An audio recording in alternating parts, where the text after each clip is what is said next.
Hola, buenas tardes. Mediación cuando la eutanasia genera conflictividad en el entorno.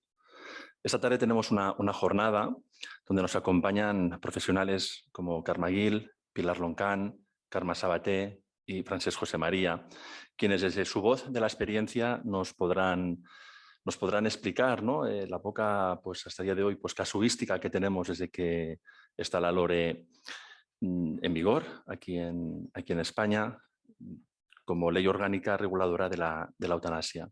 Os anticipo que el idioma que usaremos será el castellano, será el español, dada cuenta que tenemos pues, bastantes pues, congresistas o personas que están en la jornada que son de fuera de Cataluña, fuera de España incluso, algunos. Por tanto, usaremos este idioma. Quiero agradecer a la Unió Catalana d'Hospitals pues, bueno, pues, su generosidad, dándonos la infraestructura para poder realizar esta jornada y en concreto pues, a mi amigo y compañero Josep María Bosch. Si buscamos el significado etimológico de la palabra eutanasia, eu es bueno, thanatos significa muerte, por tanto hablaríamos de la buena muerte. Es curioso que cuando oímos la palabra eutanasia o la expresión eutanasia pues nos genera, ¿no? este dolor, pero si luego buscamos su significado, esta buena muerte es muy significativo.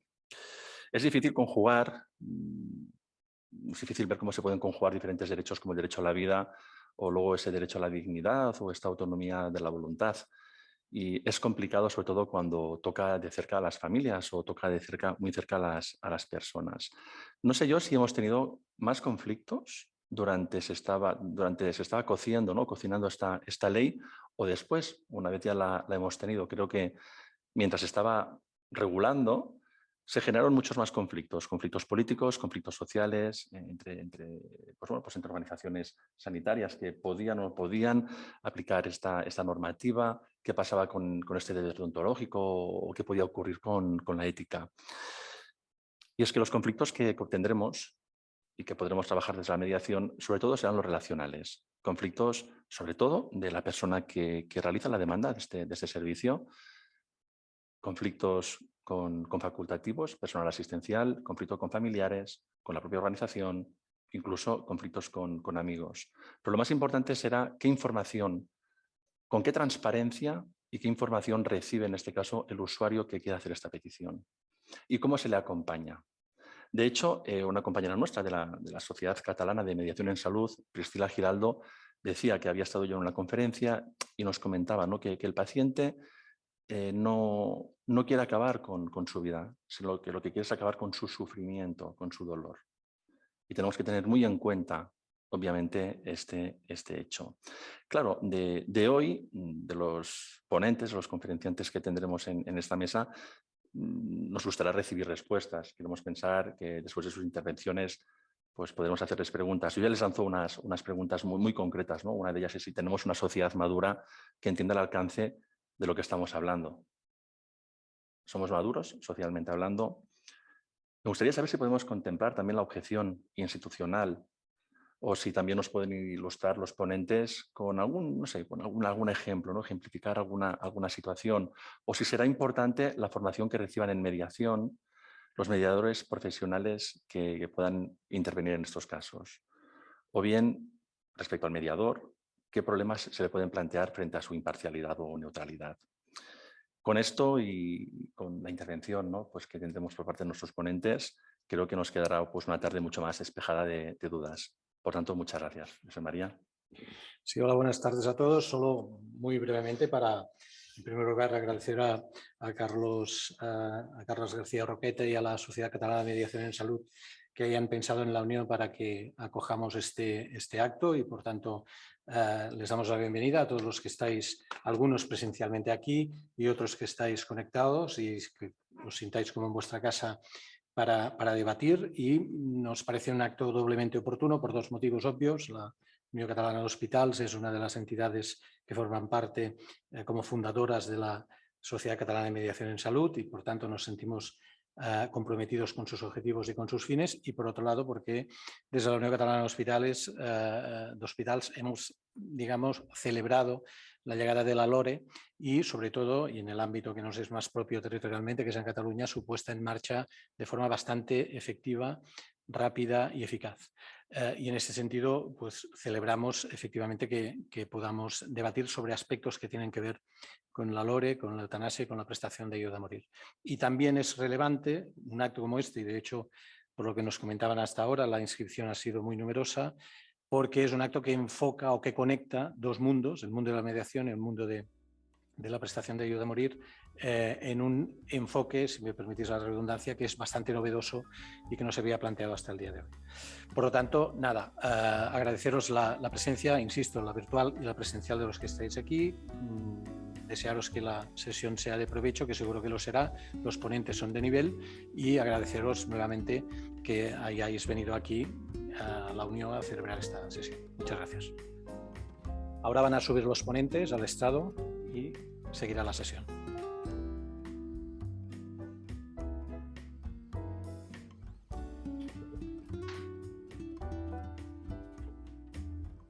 Hola, buenas tardes, buenos días quizás para algunos.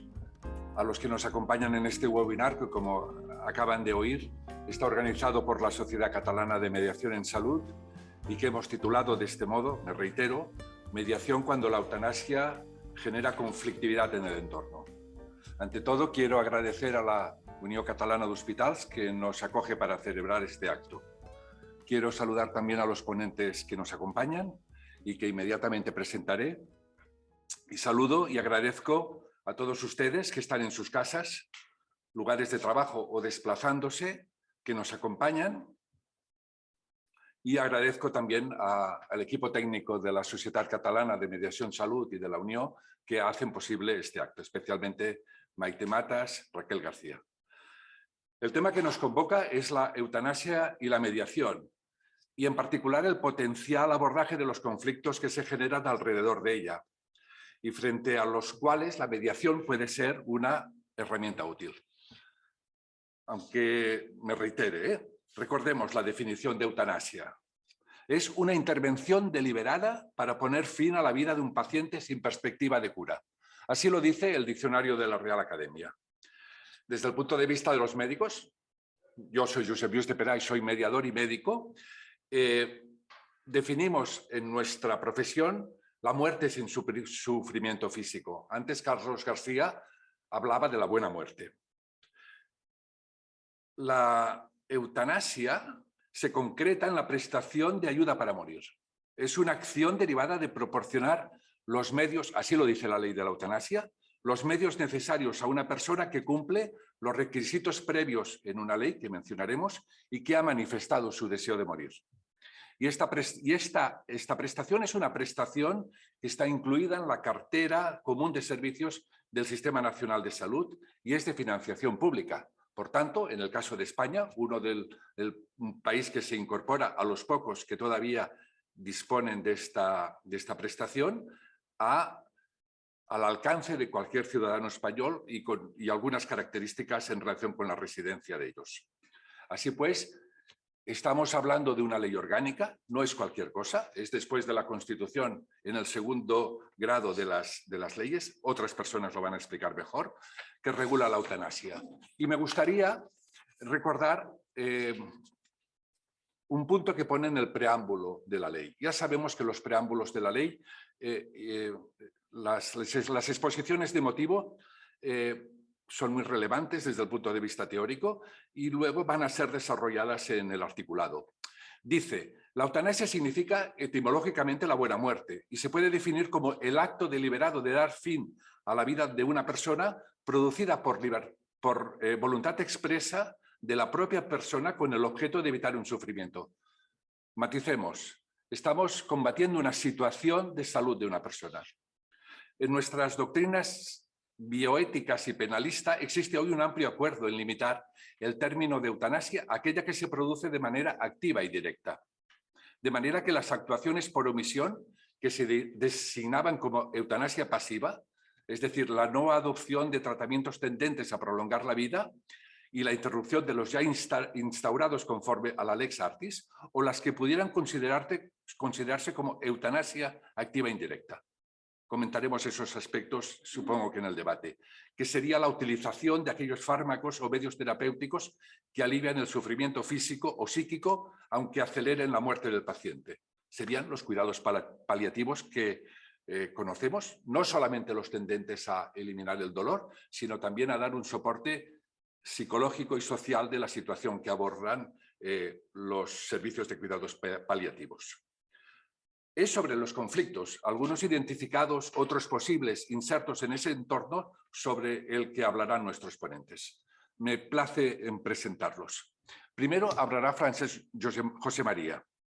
Él es abogado, máster en Derecho Penal, socio director de FJM Abogados, presidente de honor de la Sociedad Catalana de Mediación en Salud, miembro de la sección de Derecho Sanitario del Ilustre Colegio de Abogados de Barcelona, miembro de la Junta Directiva de la Asociación de Juristas de la Salud y miembro del Comité Ético de los Servicios Sociales de Cataluña y vicepresidente, muy importante este punto para el día de hoy, de la Comisión de Garantía y Evaluación de Cataluña para la Prestación de Ayuda para Morir. Luego nos acompaña Pilar Loncán. Pilar Loncán es doctora en Medicina, máster en Bioética, médico de la Fundación Sociosanitario Santa Susana y referente para la prestación de ayuda a morir, asociada a la Sociedad Catalana de Bioética, presidenta del Comité de Ética Asistencial del Vallès Oriental y suplente de la Comisión de Garantía y Evaluación de Cataluña para la prestación de la ayuda a morir. Por tanto, colega, entiendo, de Francesc José María. Carme Sabater. Carme Sabater és la presidenta de la CUS, la Coordinadora d'Usuaris de la Sanitat, Salut i Consum. Es presidenta y directora de la CUS, con más de 43 años de existencia, y miembro de la Confederación Española de Consumidores y Usuarios.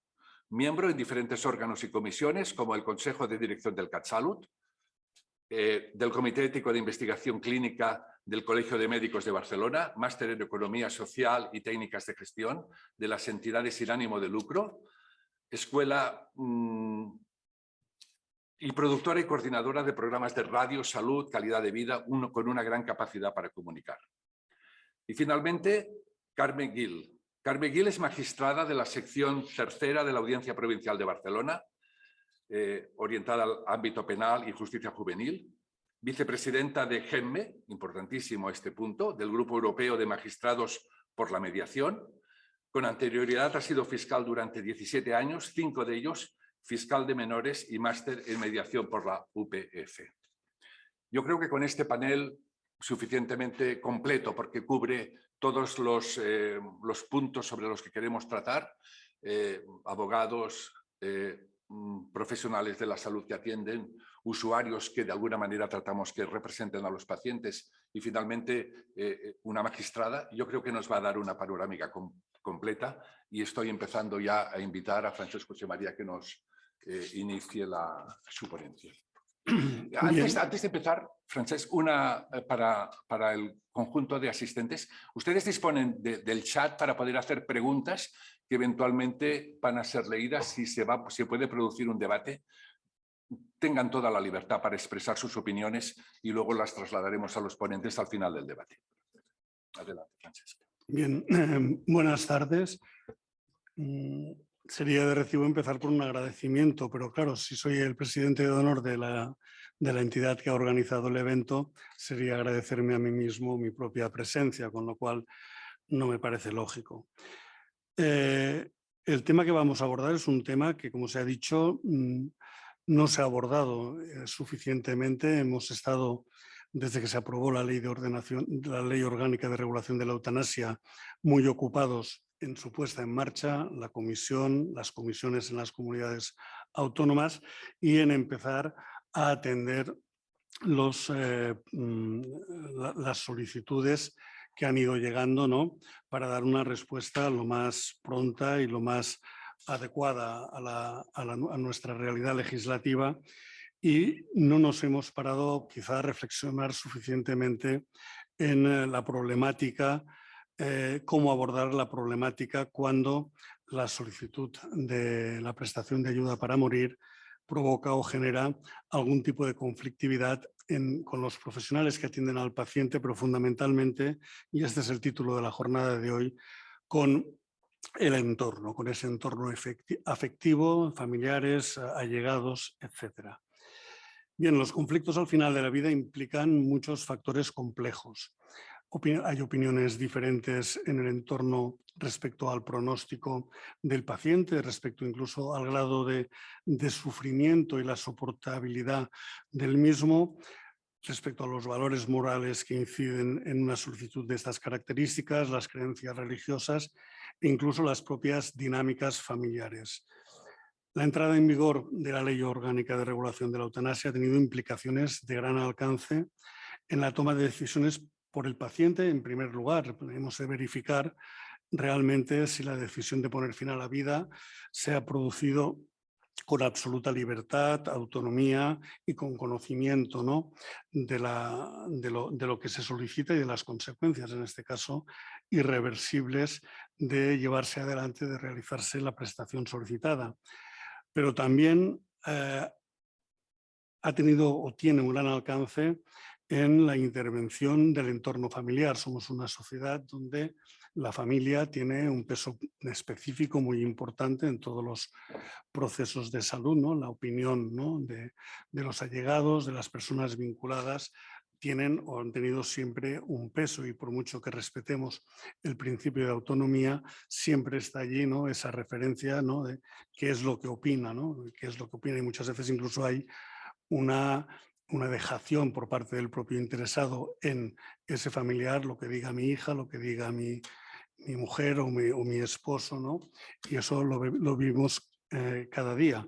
En este caso, claro, estamos hablando no de cualquier tipo de prestación, no de otorgar el consentimiento para un tipo u otro de tratamiento, ya sea médico o sea quirúrgico, sino estamos hablando de tomar una decisión absolutamente trascendente, como es la de dejar de vivir.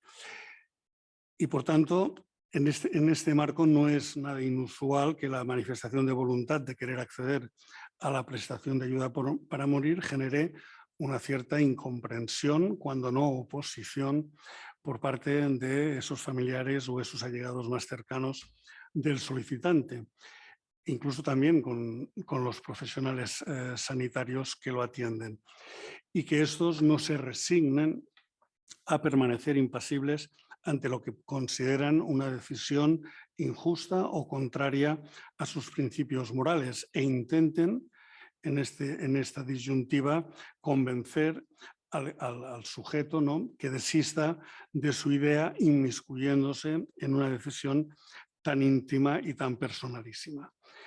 No entraré en mi exposición, porque creo que lo hará con mayor fundamento la magistrada con la que compartimos la mesa, en si cabe la posibilidad de ser cuestionada por los familiares ante los tribunales de justicia la solicitud de la eutanasia en base a un pretendido derecho a la vida familiar o el derecho fundamental a la vida. Lo dejamos, por tanto, este punto para la intervención posterior. En la práctica totalidad de los casos que han sido verificados por la Comisión de Garantía y Evaluación de Cataluña, 115 hasta la fecha, desde que entró en vigor la ley de la eutanasia en nuestro país, los procesos de reflexión y deliberativos con el entorno sobre la petición de eutanasia se remontan en el tiempo mucho antes de instar formalmente la solicitud, el inicio del procedimiento de acceso mediante la presentación de lo que denominamos la primera solicitud. Aunque dicho sea de paso, para la LORE parece que, la LORE es la Ley Orgánica de Regulación de la Eutanasia, parece que todo empieza entonces con esa primera solicitud y que con interioridad solo hay el más absoluto vacío, excepción hecha de cuando el paciente se encuentra en una situación de incapacidad de hecho, supuesto en el que han de tenerse en cuenta las instrucciones que haya podido dejar en un documento de voluntades anticipadas o equivalente desde el punto de vista legal. Lo habitual, por tanto, es que quien va a solicitar la eutanasia haya compartido con su entorno afectivo, familiares, amigos e incluso con los profesionales sanitarios que lo atienden, que es su deseo tomar esa decisión vital cuando llegue el momento en el que su sufrimiento físico o psíquico sea constante, sea intolerable y su situación personal la considere incompatible con su propio concepto de dignidad. Es en este proceso anterior a la formalización de la primera solicitud, por lo que después comentaré, que los familiares y allegados pueden, yo diría incluso deben, tener la oportunidad de expresar su opinión al interesado sobre la disposición de la propia vida, cuando se den aquellas circunstancias, evidentemente, que la ley define como contexto eutanásico y, para recordar, la enfermedad grave e incurable con un pronóstico de vida limitado o un sufrimiento grave, crónico e imposibilitante que limite la autonomía física y no permita valerse por sí mismo para realizar las actividades de la vida diaria, así como limite su capacidad de expresión y relación. Por tanto, llegado este momento, anuncio a la familia, anuncio a mi entorno que es mi voluntad iniciar los trámites para solicitar la eutanasia. Puede ser en la proyección en el tiempo que todavía se haya de demorar bastante esa posibilidad de petición, porque todavía no estemos en esa situación clínica y de sufrimiento que la ley exige para poder tramitar el procedimiento, y es en ese momento cuando, en todo caso, hay que hacer los procesos deliberativos y que si en ese momento surge el conflicto es cuando hay que solucionarlo. Porque cuando se ha iniciado formalmente los trámites del procedimiento de acceso con esta primera solicitud, es de muy difícil encaje una intervención de carácter mediador. Para quien no esté familiarizado, voy a resumirlo muy brevemente. La primera solicitud, como decía, inicia el proceso deliberativo. El médico responsable ha de verificar los requisitos, ha de informar al paciente, al solicitante, las posibles alternativas terapéuticas y, en el caso de que haya una denegación, el paciente puede recurrir ante la Comisión de Garantía y Evaluación en cada comunidad autónoma. A los 15 días hay que instar una segunda solicitud con la cual se da paso a la continuidad, si es necesaria, de ese proceso deliberativo, porque hay elementos que no han quedado suficientemente claros o porque el solicitante pide mayor información y más explicaciones al médico responsable, y en un plazo, dice la ley, de 24 horas hay que prestar el consentimiento informado. A partir de esa segunda solicitud, hemos dicho primera solicitud, 15 días, segunda solicitud, 10 días para que un médico consultor emita su segunda opinión y corrobore o no el informe favorable que haya realizado, que haya emitido el médico responsable. Y también, en caso de que este médico consultor informe desfavorablemente, el paciente puede también impugnar la decisión, puede impugnar ese informe desfavorable ante la comisión.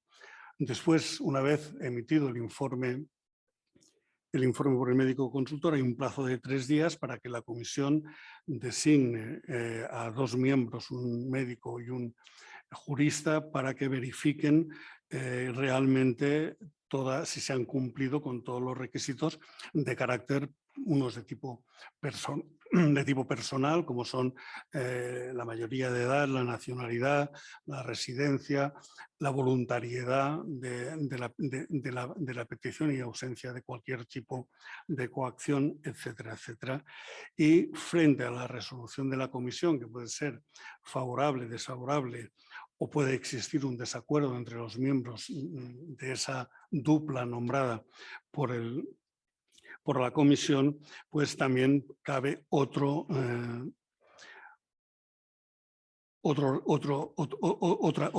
recurso.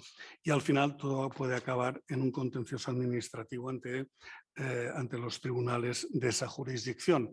Bueno, como ven, hay una serie de plazos con una gente que generalmente está en una situación de bastante fragilidad, vulnerabilidad, que no está para que la mareen mucho como para intentar introducir, si en alguno de esos, en algún momento de este procedimiento se produce, ¿no? Se estalla, se genera algún tipo de conflictividad, como para introducir en ese momento una intervención mediadora, con lo cual quizá lo que haríamos sería aún incrementar más el sufrimiento de esta persona. Pues bien, el conflicto, como decía, se puede plantear cuando la opinión del entorno afectivo o de una parte del mismo sea contraria a que se inicie el procedimiento o a que se realice la prestación, ya sea por motivos sentimentales y ciertamente desde mi punto de vista egoístas, porque se pone por delante el propio interés del dolor que va a sentir el pariente, el amigo, ¿no? Por la pérdida de su ser querido, que se pone por delante de el propio sufrimiento que está padeciendo el interesado y que por ello solicita que acceder a la prestación de ayuda para morir. O también, no solamente por cuestiones sentimentales, sino por motivos ideológicos, por un determinado concepto moral sobre la vida y la capacidad del ser humano de disponer de ella, sea cual sea la circunstancia en la que se encuentre. Por tanto, por una razón u otra o por otra distinta, ¿no? Que ahora me es difícil imaginar, se puede producir en ese proceso previo, ¿no? al inicio de los trámites formales de acceso a la prestación, ese conflicto que es el que hay que solucionar. Como decimos, donde hay conflicto puede haber mediación para resolverlo.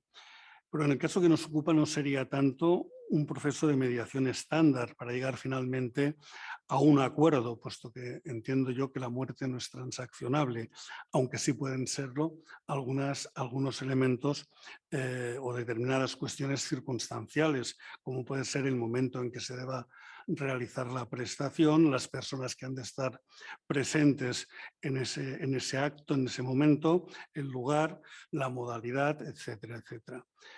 Pero tampoco esa intervención mediadora puede tener como finalidad la de disuadir al solicitante de su voluntad, si esta voluntad ha sido expresada autónoma, libremente y con pleno conocimiento de las circunstancias, esa voluntad de morir.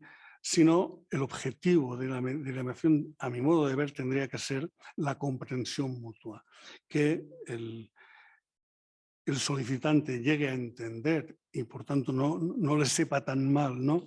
Cuáles son los motivos de oposición de ese entorno familiar, y ese entorno familiar o esos allegados que discrepan y que manifiestan su disconformidad y su disconfort con esa decisión que va a tomar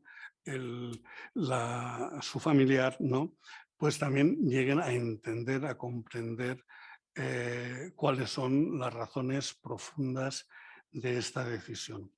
Por tanto, la intervención mediadora para solucionar la situación de conflictividad ocasionada por esa disparidad de opiniones ha de servir para pacificar la situación familiar o relacional que pueda tener la persona que quiera acceder a la eutanasia y resolver las tensiones familiares, facilitando el conocimiento y la comprensión de la regulación legal, que es una perfecta desconocida, ¿no? Porque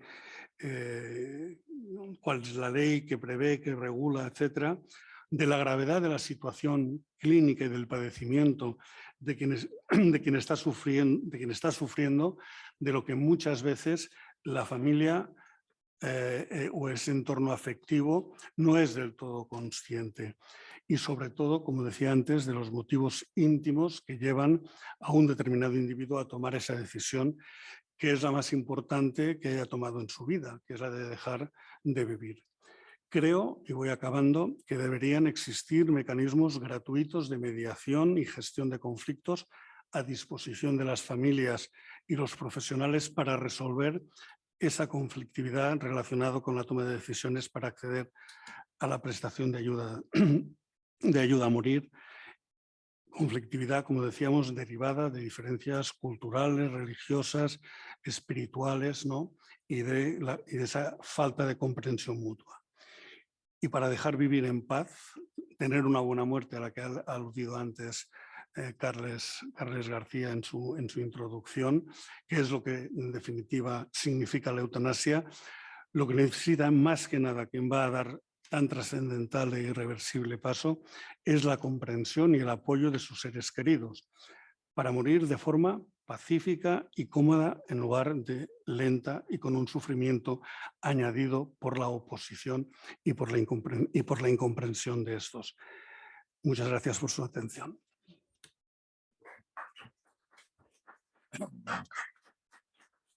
Muchas gracias, Francesc, por tu intervención. Me quedo con la idea, ¿no?, de la oportunidad de la mediación en los conflictos relacionados con esta etapa vital se encuentran antes de la demanda. Es decir, en aquel momento en que la reflexión o el momento de la contemplación, entendida desde el punto de vista psicológico, ayuda a la toma de conciencia del paciente y que su entorno, de alguna manera, eso es lo que yo pienso en esos momentos, luego lo debatiremos, también debería acompañar en esa toma de conciencia y no quedarse en la situación previa de dificultar la comprensión del sufrimiento de la situación del paciente. Yo creo que es una muy interesante aportación. Ahora damos la palabra a Pilar. Pilar trabaja día a día con la situación, diríamos, asistencial de estos pacientes. Es importante quizás destacar, ¿no?, que los médicos, las médicas, tenemos esta voluntad de mantener la salud y de cuidarlas y resulta que después de esta ley tenemos una gran responsabilidad en el seguimiento, ¿no?, de la ley y de pronto nos convertimos en unos acompañantes a la muerte de los pacientes que antes cuidábamos, ¿no? Y esto sí, sin duda es un conflicto personal que tenemos que resolver, yo creo, y que es el choque de dos derechos, ¿no? Yo creo que su aportación va a ser bastante interesante. Gracias, Pilar. Buenas tardes, gracias. Gracias a la Asociación para Mediación en Salud por contar con esta experiencia aquí con vosotros. Saludos a todos, a los que estáis en la sala y a los que estáis online. Como ha dicho mi compañero, mi práctica es asistencial, por tanto voy a intentar traducir o transmitir aquello que en las ocasiones en que he tenido que estar al lado de situaciones que han pedido la prestación de ayuda a morir o en aquellas otras situaciones en las que hemos tenido la necesidad de contactar con el Comité de Ética para poder dilucidar alguno de los aspectos que creaba tensión o incluso pues, debido a las consultas que los compañeros nos han podido hacer como referentes, nos ha llevado pues, a tener una casuística sobre la que querré ahora pues, hablar en este momento. Sí que partir de las premisas que creo que no podemos olvidar, como muy bien decía José Luis, creo que esta petición de PRAM nos alerta a los profesionales, nos crea una cierta alerta porque nos ha cambiado el paso. Teníamos un paradigma y ahora tenemos otro. Incluso en el caso de los que, como en mi caso se trata, me he dedicado muchos años a la atención paliativa y esa experiencia de acompañar a la muerte ha sido una gran experiencia profesional y vital, pero en esta situación me plantea otro escenario y dudas y condiciones que se ha tenido o hemos tenido que revisar o estamos en revisión, diríamos, de alguna forma. Y no solo hablo a nivel ético, también a nivel emocional y también a nivel organizativo, por lo que influye en los entornos institucionales que pueden verse inmiscuidos en esta prestación. Básicamente no habría que olvidar nunca que en realidad de lo que se trata es de preparar una muerte, una buena muerte en principio, de una persona que es singular, que tiene unas necesidades que nunca se van a repetir en otra persona, por tanto una exigencia de personalización continua de la atención a estas situaciones. Y en un entorno que, como decimos, viene de unos antecedentes que pueden llevar a situaciones un poco conflictivas desde el punto de vista que desde una buena intención planteen otros escenarios, como apuntaba también Francesc, que podríamos hacerlo de otra forma. Quizás nos hemos encontrado con casos en que delante de la petición de la eutanasia se ha querido reconducir a una sedación paliativa cuando esto no era lo que la persona necesitaba y sobre lo que la persona estaba demandando. Y bueno, de alguna manera tenemos una inercia con una tendencia a sobreactuar sobre lo preconcebido que tendríamos pues que revisar.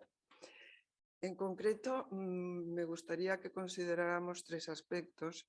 Creo que, como también ha dicho Francesc, es muy importante tener identificados los conflictos en las fases previas a iniciar todos los trámites, pero incluso en estas condiciones no nos ahorra o no nos evita que nos encontremos con situaciones de conflicto en varios tramos, ¿no?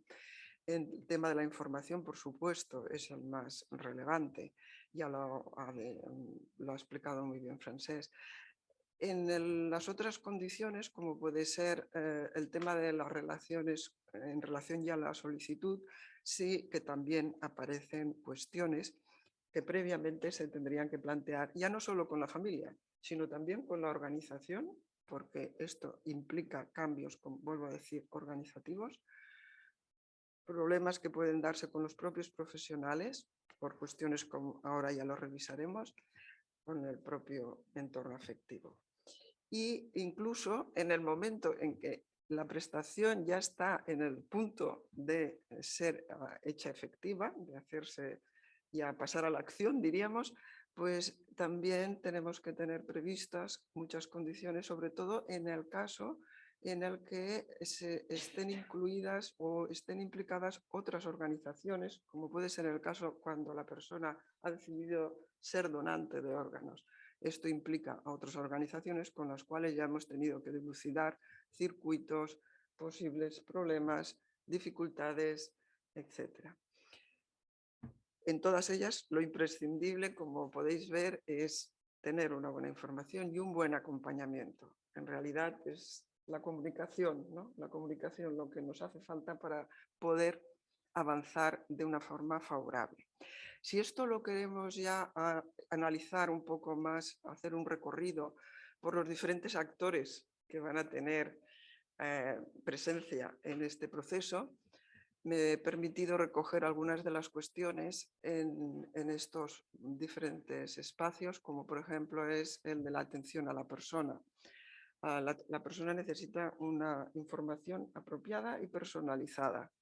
No podemos de alguna manera relatar la ley como es, sino atenernos a qué circunstancias son las que tiene aquella persona y podernos ir acercando a las necesidades que vamos también a detectar.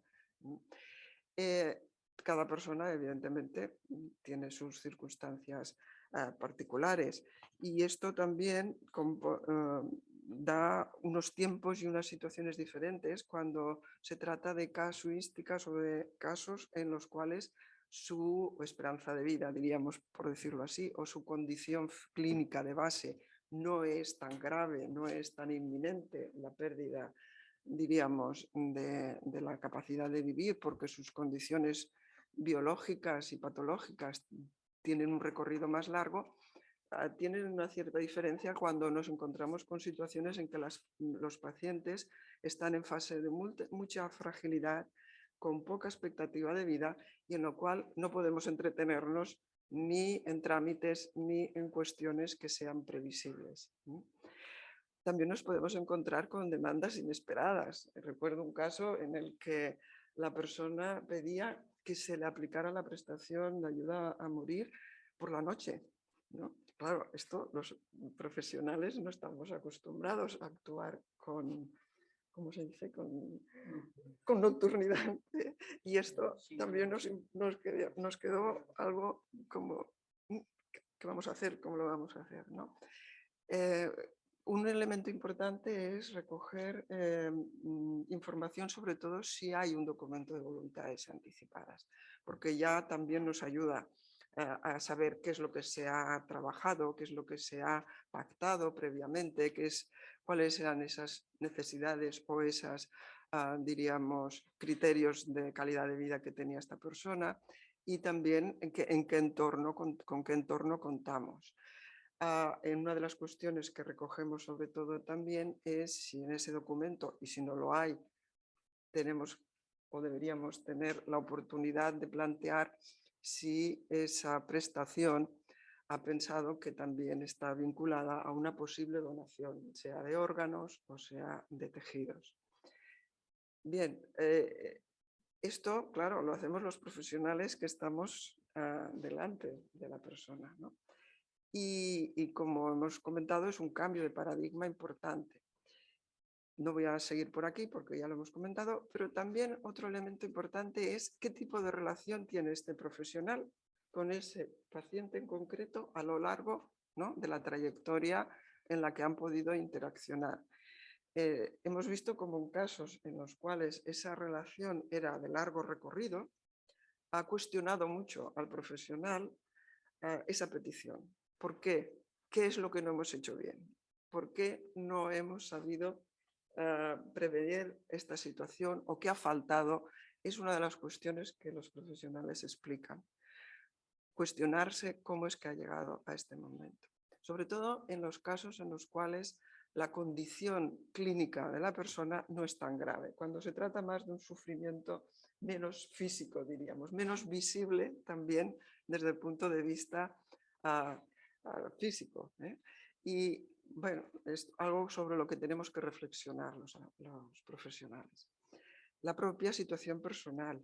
Nos hemos encontrado con profesionales que, sin ser objetores de conciencia, delante de esta petición se han visto sorprendidos y se han visto reflexionando y diciendo: yo no soy objetor ni quiero entrar en una lista de objetores, pero no me atrevo con este caso por una circunstancia puramente personal. Otra cuestión que no hemos comentado aún, pero que va a salir seguro. Estamos en un periodo todavía de pandemia importante. La presión asistencial sobre los profesionales es enorme y las instituciones también. Y condiciona los tiempos que podemos dedicar a una cosa y a otra. Condiciona los espacios que podemos utilizar. Es algo que tiene su peso. El tema de los trámites, aunque parezca una cosa banal, pues es una cosa nueva y con esa también intensidad que comentabas, Francesc, de que claro, no nos vamos a entretener en los trámites cuando una persona está sufriendo. Por lo tanto, la expectativa del profesional es: vamos a ver cómo facilitamos ese tránsito por todos los trámites para que no sea un peso más de sufrimiento para esta persona. Y ese peso se lo queda al profesional. Y evidentemente pues adaptarnos a los tiempos. Cada paciente, cada situación tiene sus tiempos. Nos podemos encontrar con casos en que la clínica es tan aguda o es tan intensa que nos vemos dirigidos a intentar acortar los tiempos para llegar a tiempo, porque no se quede sin recibir esta prestación y haya un sufrimiento que si fuera prevenible, como con casos en los cuales al paciente lo que dice: bueno, sí, pero es que ahora llega Navidad, vamos a esperar, ¿no? Porque es Navidad. Bueno, ha pasado Navidad, pero es mi cumpleaños la semana que viene, yo no quiero dejar a la familia este dolor, vamos a esperar, ¿no? O bueno, es un donante, tiene que pasar por un centro hospitalario, por una UCI, por un quirófano. Bueno, ahora estamos en pandemia, no tenemos esta disposición. Es otro elemento que el profesional también sigue presionado por estas cuestiones. El tema de la familia también se ha explicitado, es una novedad también. También lo tienen que entender.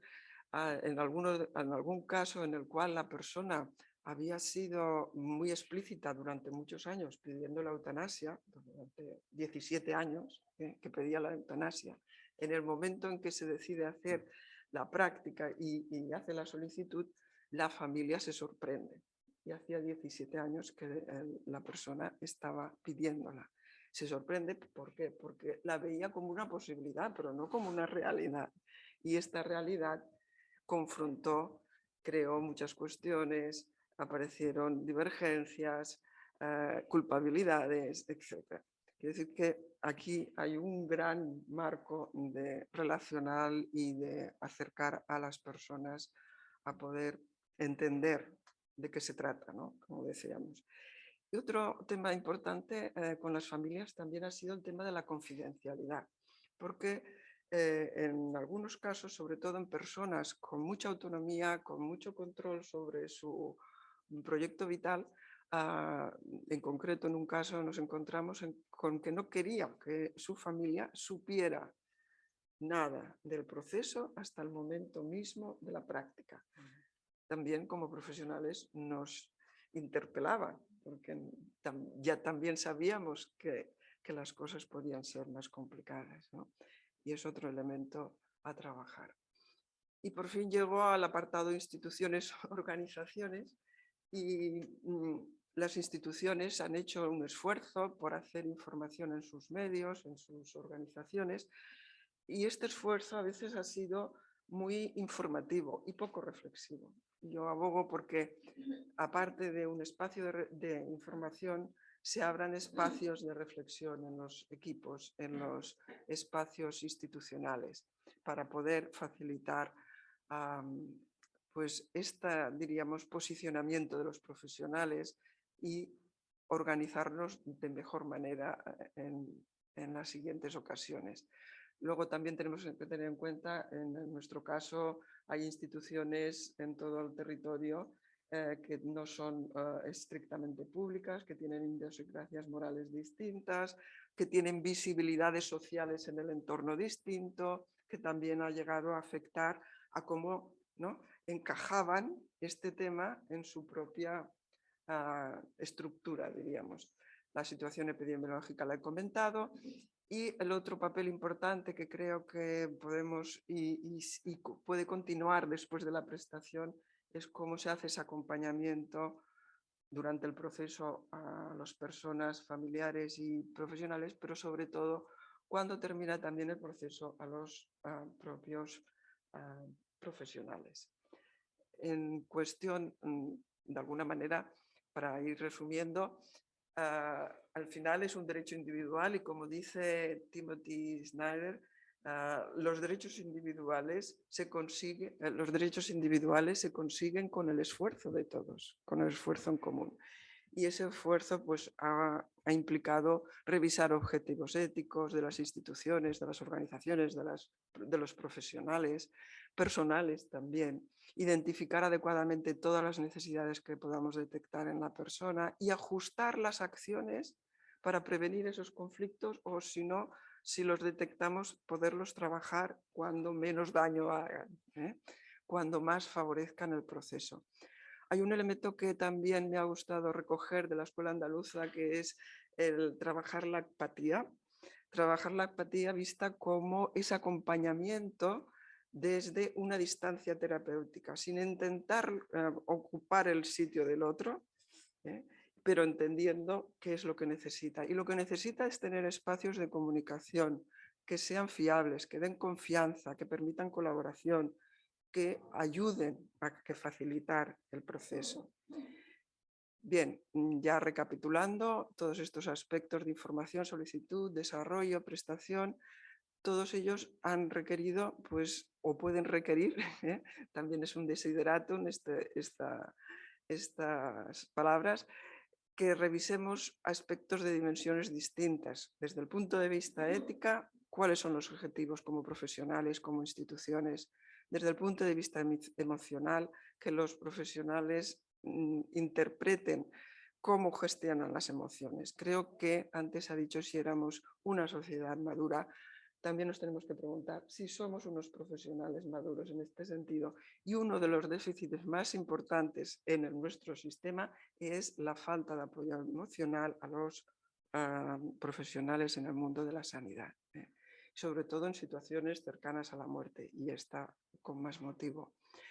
La dimensión empática, que digo, pues básicamente un tema de comunicación y, como no, una dimensión estratégica, reflexionar sobre lo que hemos hecho, identificar cómo lo hemos hecho, qué objetivos podemos plantearnos y así mejorar nuestras próximas actuaciones o nuestras próximas intervenciones.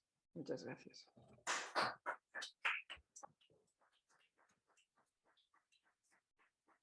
Muchas gracias, Pilar, porque mira, tu aportación, cómo nos interpela, ¿no?, a los médicos, porque resulta que los médicos y a los primaristas, los médicos de familia, no deberíamos ser tan ajenos a estas situaciones derivadas de la ley, porque al menos considero un par de atributos de la atención primaria. Uno que tiene que ver con la integralidad, es decir, con el abordaje biopsicosocial de los problemas de salud que vemos.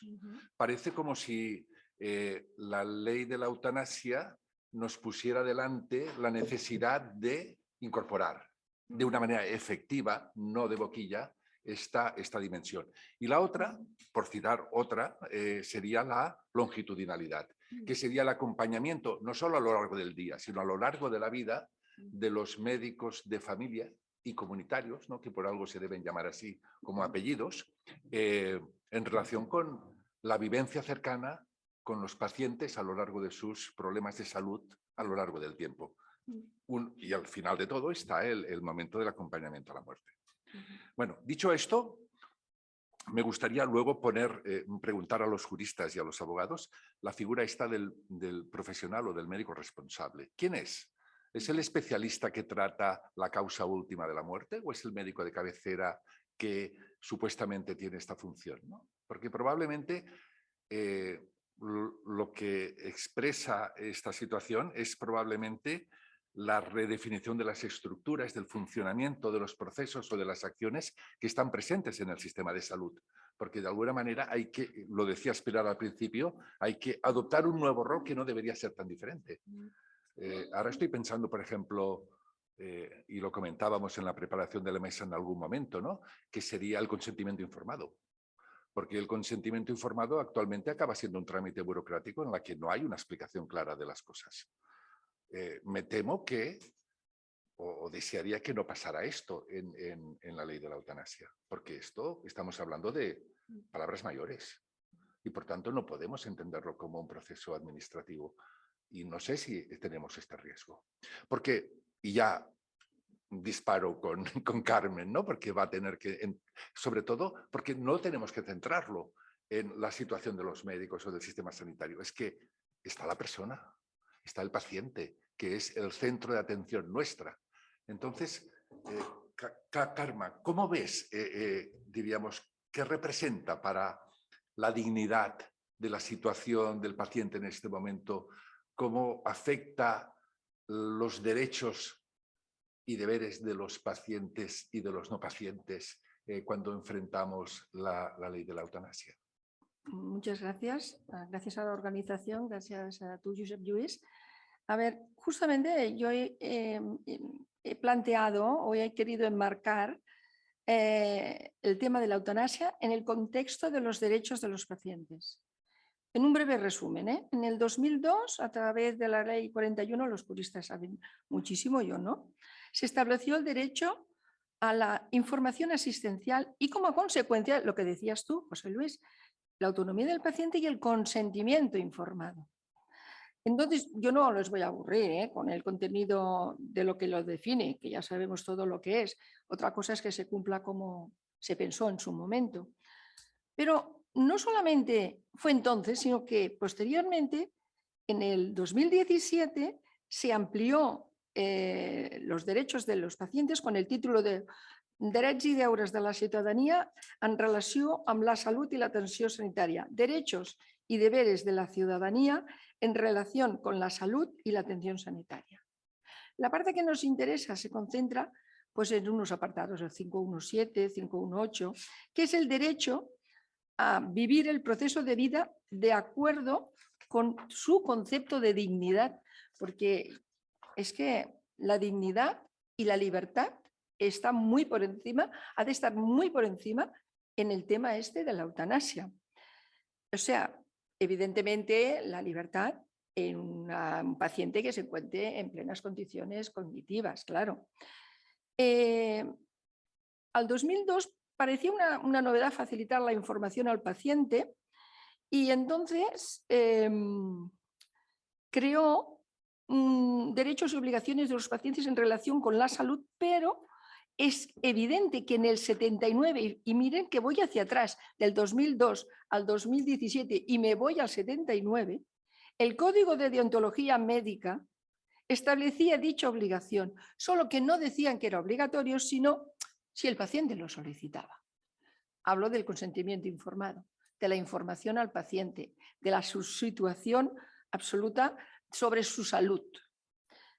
Y en conjunto, como todas las leyes y códigos deontológicos, con el tiempo se modifican, se fusionan, nacen nuevas necesidades y en el 2011 otra vez volvemos al Código de Deontología Médica, que incluye, yendo un poco más allá de lo que es el consentimiento informado, el consentimiento del paciente para la sedación en la agonía, que es lo que se ha ido utilizando hasta ahora. Claro, estamos hablando de eutanasia porque seguramente este apartado no se ha utilizado adecuadamente porque o los profesionales o la administración o las leyes no han permitido que esto que ya estaba recogido en un 2011 no se aplicara correctamente. En conjunto, todo esto suponía una reducción del paternalismo médico en beneficio del respeto al ser humano individual y personal. Dentro del ámbito sanitario y a su autonomía, de la voluntad, capacitándole para tomar las decisiones que yo puedo tomar por mi salud. Yo soy el enfermo, yo tengo que tomar mis decisiones. Eso que ahora se dice empoderamiento, que ahora sí, ahora lo tenemos más asumido. Teniendo en cuenta que es imprescindible aceptar que la medicina no siempre puede curar, es cuando toma más sentido la eutanasia. Porque claro, yo recuerdo a mi padre. Mi padre tenía muchas enfermedades y cuando tenía algún problema me decía, no, si ahora me operarán y ya estaré curado. Y ahora me operarán y estaré curado. Y así fue pasando enfermedades hasta que evidentemente la cosa no pasó, pero depositan, digamos, la fe, la confianza en que la medicina lo puede curar todo y no es así. La eutanasia es un tema controvertido.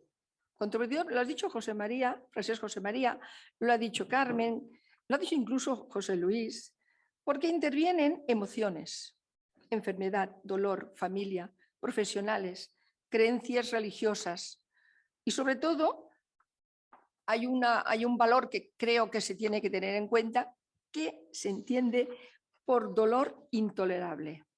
Porque claro, podemos decir, yo padezco mucho dolor, pero el dolor no se puede medir, no es fácil de medir. Y ese dolor intolerable ha de estar afianzado por un profesional que diga realmente es ese dolor y no se va a solucionar. Además, y como es natural, surgen algunos inconvenientes, porque hay médicos que tienen objeción de conciencia, bueno, están en su derecho. La comisión estatal también lo contempla, ¿no? Tenéis un registro de objetores. Yo tenía entendido que eran 90 y me parece que ahora igual hay menos, no sé, igual hay gente que se lo ha repensado y ha ido para atrás, como los cangrejos. Realmente es un porcentaje pequeño porque permite que en todo territorio esté garantizado encontrar profesionales que puedan ejercer la eutanasia.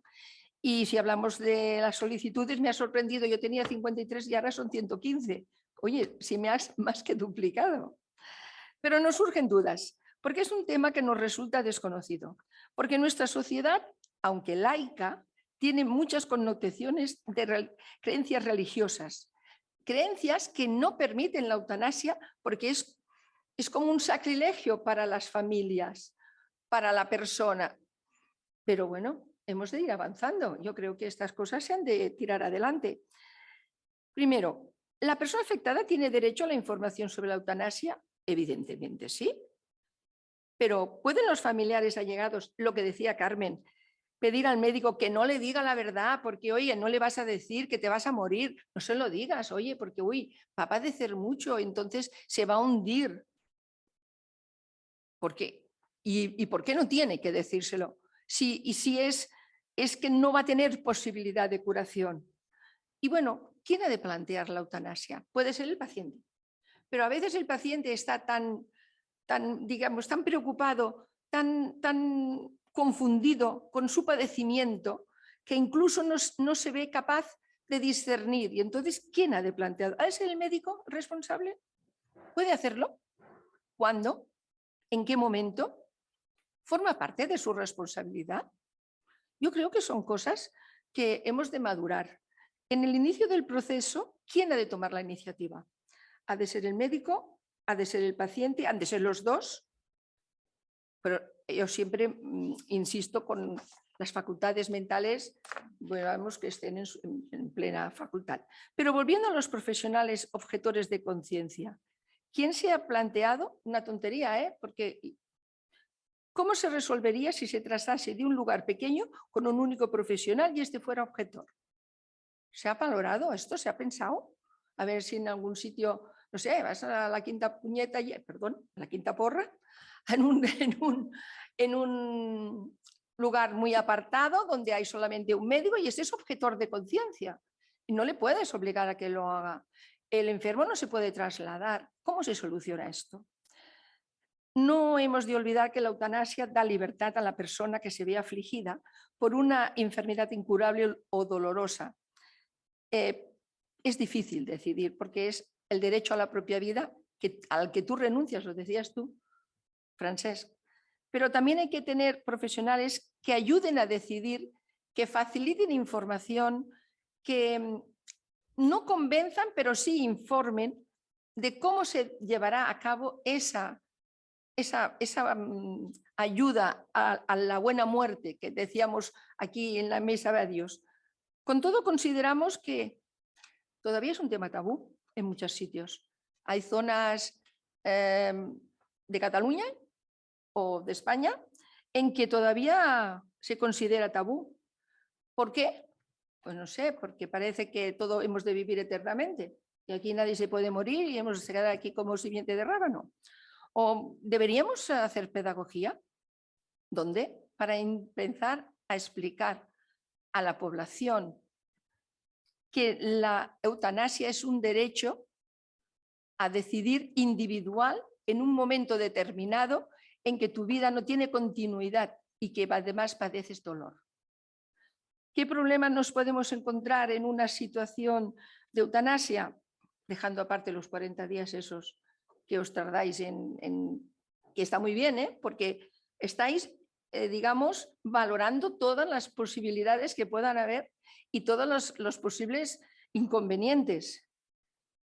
Puede, por ejemplo, que los familiares, pues no sé, de manera inconsciente, como decía Carmen, intentar revertir el proceso, o al contrario, mira que hay intereses económicos y mira, lo que me interesa es que me lo liquiden rápido. Puede ser. Eso, a nosotros nos han llegado quejas de familiares que están en una situación muy complicada y hay unos que dicen es que quiere que mi madre se muera y yo no quiero porque todavía tiene oportunidad y aquí están. ¿Y qué podemos hacer? Y, bueno, esto es una situación absolutamente dantesca. ¿Cómo estas posibles situaciones pueden revertir el proceso? Todos los actores han de formar un equipo, ha de haber diálogo. Y además del diálogo, lo que tiene que haber es una comunicación fluida y amigable. Por eso, cuando no hay encuentro, cuando no hay un punto que se pueda solucionar en el conflicto entre las partes, para mí no existe otra alternativa que el acompañamiento a través de la mediación. Yo creo que con profesionales que acompañarán en todo el proceso, porque en el fondo esas situaciones, nos gusten o no, son conflictos relacionales. Por lo tanto, la mediación puede ayudar a rebajar, digamos, la tensión o las divergencias que pueden existir. Desde mi punto de vista, y lo digo a nivel particular, me permito insistir que deberían ser mediadores profesionales ajenos a la situación que se está tratando, o sea, desconocidos, porque lo que tienen que hacer es informarse por una parte de la otra, o sea, por todo el equipo médico, por todos los familiares y si es posible por el propio afectado, y entonces ellos trabajar para conseguir un punto de encuentro. El mediador puede acompañar a los familiares también en pasar esa parte emocional que decía mi antecesora, porque el miedo a que genera la negación a la realidad de la aceptación del beneficio de la persona que está padeciendo y que quiere dejar de padecerlo. Pues bueno, también puede acompañar a la familia. Y a modo de conclusión, insistir en los derechos de los pacientes. Estos han de ser respetados por familiares y equipo médico. Puede parecer una obviedad, pero aplicarlos puede evitar posibles confrontaciones entre familiares, equipo médico y paciente cuando éste pueda decidir por sí mismo. Y yo quería acabar con lo de la comisión, pero ya lo ha hecho Francesc, y además tenemos la suerte de que es el vicepresidente y lo tenemos aquí, pues con esto ya acabo. Gracias.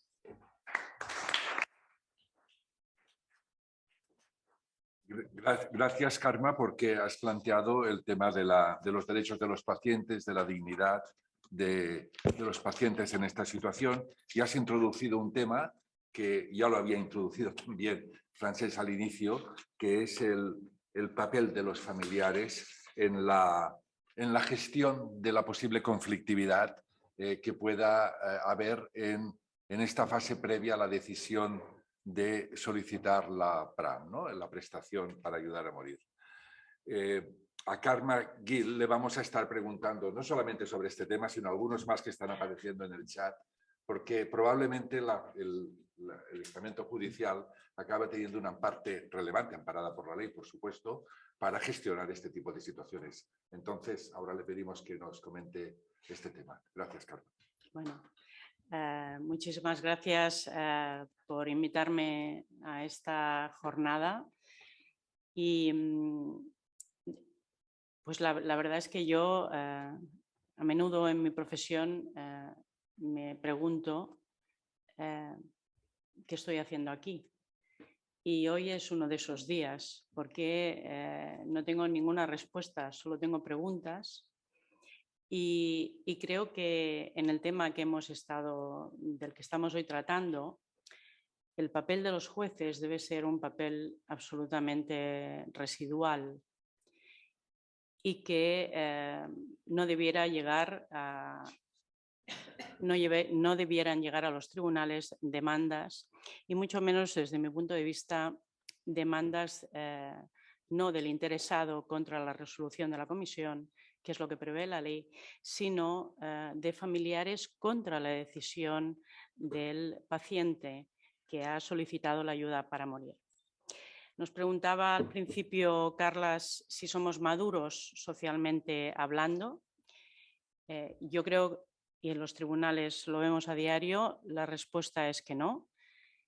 Es que continuamos buscando siempre que alguien nos diga lo que tenemos que hacer y que ese alguien sea una autoridad, sea la autoridad judicial o cualquier otra autoridad. También el médico. Le pedimos que nos diga lo que tenemos que hacer para no adoptar nosotros las decisiones que resultan incómodas.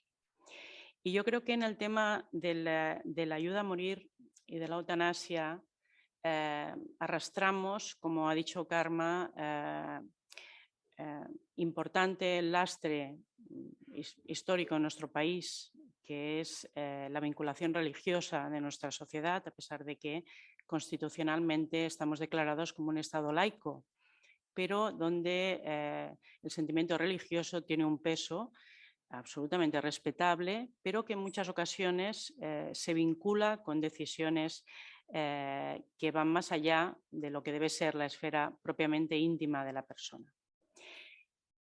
Como digo, solo tengo preguntas en este tema y tengo muy pocas respuestas, con lo cual no quiero defraudar al personal, pero además, como ha dicho en la presentación, yo soy magistrada del ámbito penal y por lo tanto el contacto que he tenido con este asunto es el peor que puedes tener, que es una denuncia por inducción al suicidio contra...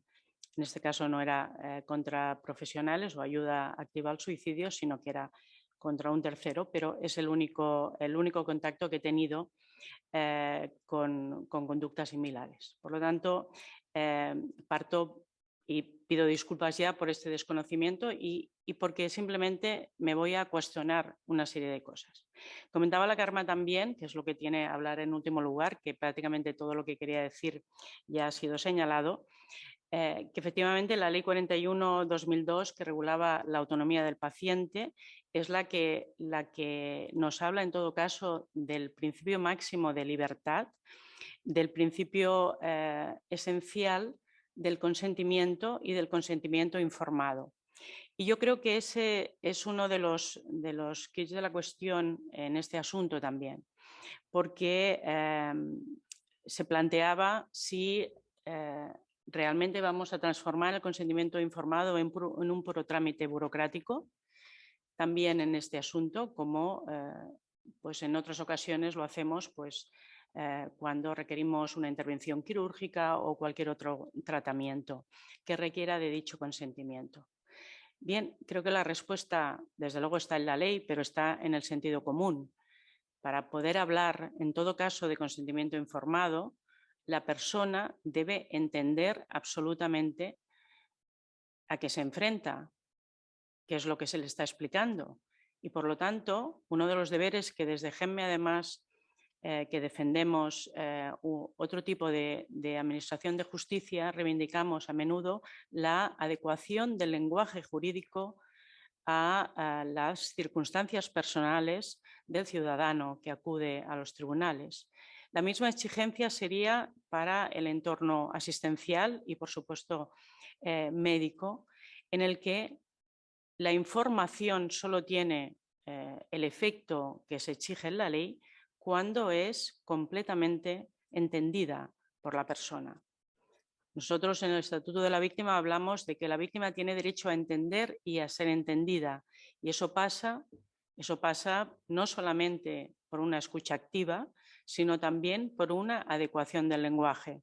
Y yo creo que en este tema que nos afecta, del que estamos hablando hoy, esto adquiere vital importancia para que podamos hablar realmente de la exigencia que nos hace la ley, ¿no? Entre los requisitos, es que no solo se firme el consentimiento informado, sino se garantice que el que solicita esta prestación entiende perfectamente cuál es su situación médica, física y médica y las posibilidades que le concede la ley para ayudarlo a poner fin a su sufrimiento.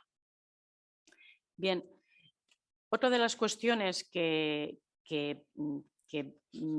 me han dado que pensar es la posibilidad, y es lo que se me planteaba en un principio, ¿no? ¿Cuál es la posibilidad de que y acabo con el consentimiento informado, porque buscando jurisprudencia estos días sobre el tema, es curioso que he encontrado múltiples resoluciones en las que los tribunales se les ha pedido precisamente que se pronuncien frente a la decisión por parte de la sanidad pública de suministrar la vacuna del COVID a personas que no tenían capacidad para prestar su consentimiento porque bien estaban incapacitadas o bien, sin estarlo jurídicamente, no tenían capacidad para entender, sea por un deterioro cognitivo o sea por cualquier otra patología. Y en ese caso la administración sanitaria lo que hacía era decidir que por el bien del entorno en el que se encontraba y de la sanidad pública imponía esta obligación.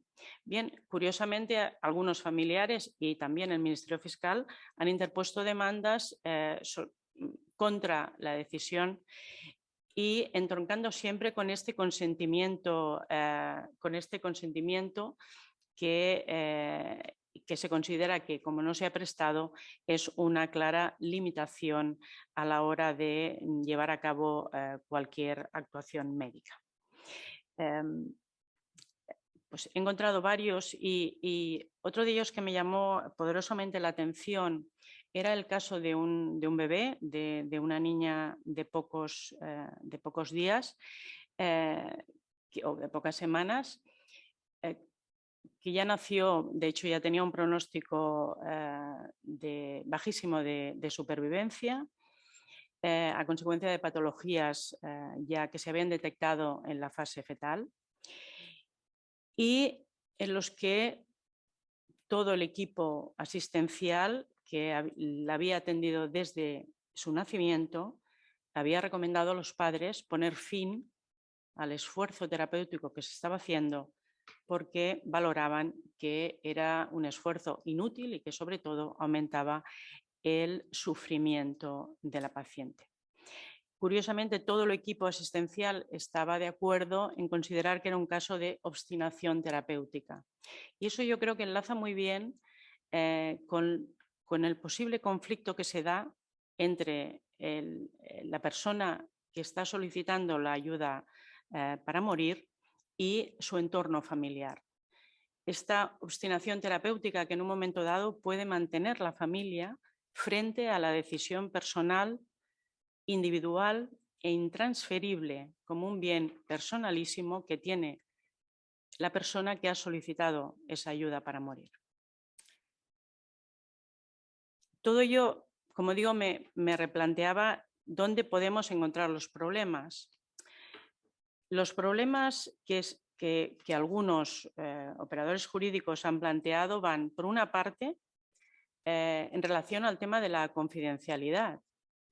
Creo que ya lo habéis comentado y que Carmen se refería a él específicamente. La de ley lo dice de forma tajante. Quien decide que la información salga de la relación médico-paciente o equipo asistencial y paciente es estrictamente el paciente. Por lo tanto, es una información confidencial que solo el paciente puede autorizar que se transmita a los familiares. Por lo cual, el caso que planteabas, ¿no?, que planteaba la Pilar, de familiares que no se han dado por enterados de cuál era la voluntad de esa persona y que se pueden mostrar pues, esa sorpresa y desde luego la disconformidad con la decisión, ¿no? Curiosamente yo me planteaba qué relación familiar existe cuando la familia no tiene ningún conocimiento ni de la voluntad ni de la situación en la que está el paciente, ¿no? Y yo creo que además está íntimamente relacionado con el aspecto del derecho a la vida familiar, que es un derecho reconocido por los tribunales, por el Tribunal Constitucional, por el Tribunal Europeo de Derechos Humanos. Se ha reiterado este derecho a la vida familiar. Pero plantear que la familia puede enfrentarse, por lo tanto, discutir, presentar una demanda judicial contra la decisión unilateral, personalísima de la persona de querer poner fin a su vida por el estado en la que la misma se encuentra y que, por supuesto, debidamente informado y debidamente seguido el procedimiento por parte del médico responsable y ulteriormente de la comisión. Entonces, si todos estos pasos se han dado adecuadamente, ¿tiene alguna posibilidad de prevalencia un derecho a la vida familiar, un derecho de los familiares a mantener con vida a una persona, subsistiendo, por lo tanto, en todo caso, el vínculo familiar por encima del derecho de la persona?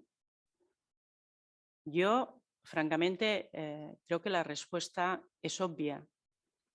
Y pese a ello, pues existen algunos esfuerzos argumentativos de compañeros que he leído en los que, si repasamos jurisprudencialmente las decisiones que reivindican, evidentemente, el derecho a la vida familiar, estamos mezclando con cosas que, cuando los tribunales se han pronunciado al respecto, estaban hablando del derecho de visitas, del derecho de relación de la familia con los que están internados en un centro de detención o en una prisión, el derecho de los padres a relacionarse, no custodios, a relacionarse con los hijos,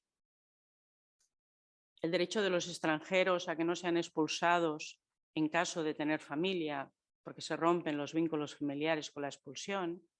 En todos estos casos, evidentemente, se ha reconocido un derecho a la vida familiar, sin duda, pero creo que en absoluto son aplicables al presente caso.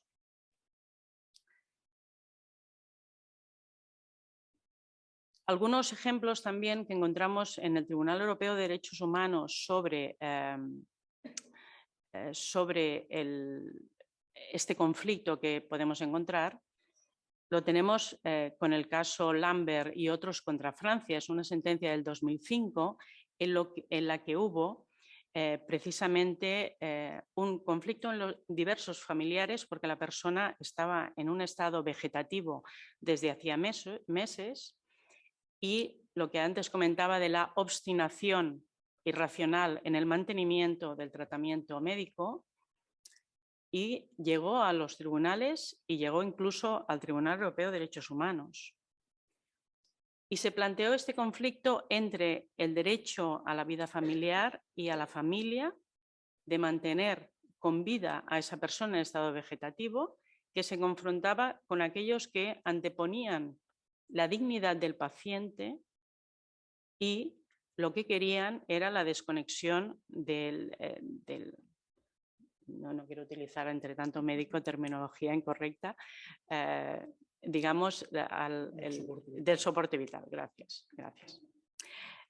Bien, el Tribunal Europeo de Derechos Humanos sin duda se pronunció en que no había habido ninguna violación del derecho a este derecho a la familia y reivindicaba esta necesidad de que se mantuviera en todo caso la voluntad del paciente si es que estaba expresada y si no, desde luego las indicaciones de los médicos en relación a la imposibilidad de recuperación alguna de esa persona.